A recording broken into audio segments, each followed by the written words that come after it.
Bonjour à toutes et à tous et bienvenue pour une nouvelle vidéo. Alors, je vous avais prévenu vendredi dernier comme quoi je ne pouvais pas certaines fois faire de vidéo. Je m'en excuse, mercredi je n'ai pas pu. Mais du coup voilà, donc là normalement ça devrait être reparti pour la normale. Alors aujourd'hui, moi j'ai toujours un truc qui m'a passionné, c'est la magie. Mais sauf que j'ai jamais réussi, enfin les tutos sur internet, etc. Et je me suis renseigné sur internet vu que là où j'étais, il y avait plein de paquets de cartes. Et donc j'ai décidé de faire un peu de magie. Et donc j'ai décidé de vous montrer comment. Donc là, ça va être juste un tour. Je vais peut-être faire d'autres vidéos. Mais là, ça va être le tour le plus simple à mes yeux. Donc alors, vous prenez un paquet de cartes basique. D'accord. Et en temps normal, vous allez demander au spectateur de mettre un 5 et un 7 et un 6 sombre, enfin noir, et il ne faut pas dire 7 de pique et 6 de trèfle. Vous allez savoir pourquoi. Donc évidemment, moi je dois le faire vu qu'il n'y a personne. Donc imaginons une ici et une ici. Donc en temps normal, on ne doit pas regarder. Et donc, alors tout simplement, moi pour retrouver ces cartes qui sont totalement perdues dans le jeu, je vais avoir besoin d'aide. Donc pour ceci, je vais faire sortir les cartes en un claquement de doigts. Donc je vais avoir besoin par exemple des rois noirs. Ah, les rois noirs sont venus m'aider. Les rois noirs, excusez-moi, je débute en magie.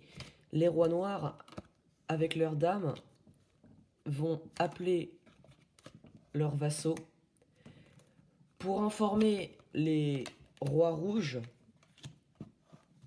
je vais mettre ça bien là, qu'il faut retrouver le 6 et 7 noirs. Donc les rois rouges vont appeler leurs troupes d'élite, les As, qui eux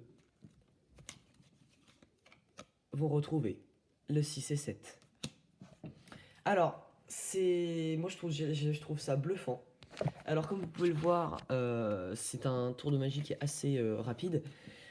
Donc on va passer tout de suite aux explications. Alors, en fait, en temps normal, vous n'êtes pas obligé d'utiliser tout ça. C'est moi qui ai décidé de faire une petite histoire, voilà. Mais en temps normal, si vous cachez le 6 et 7 noirs dans le jeu, vous pouvez tout simplement ne pas utiliser ça et les faire apparaître.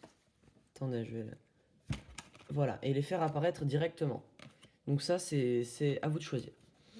Donc, comment ça marche? Tout simplement, vos 6 et 7 noirs aux spectateurs sont encore dans le jeu, perdus. Donc, je ne sais pas du tout où ils sont. Sauf qu'en fait, les autres 6 et 7 noirs, je vais les placer en dessous et au-dessus du deck, de façon à ce que quand on mette ça dans le jeu, peu importe où c'est, nous, en un claquement de doigts, on va le refaire ressortir. Ah, problème technique, excusez-moi. Ok, c'est bon. Donc, on va le refaire ressortir de façon magique. Donc ça, ils sont censés être dans le jeu. Donc ça, c'est le 6 et 7 noir. Donc ils sont dans le jeu. Ok, donc vous pouvez même mélanger pour être sûr. Et ensuite mettre le 6 et le 7. Bien sûr, le spectateur ne doit pas voir que vous mettez le 6 et 7 noir, donc il faudrait déjà le mettre. Donc en fait, tout simplement, vous allez, en faisant votre tour de magie, faire glisser les deux dernières cartes très rapidement. Du coup, ce qui donne le 6 et 7.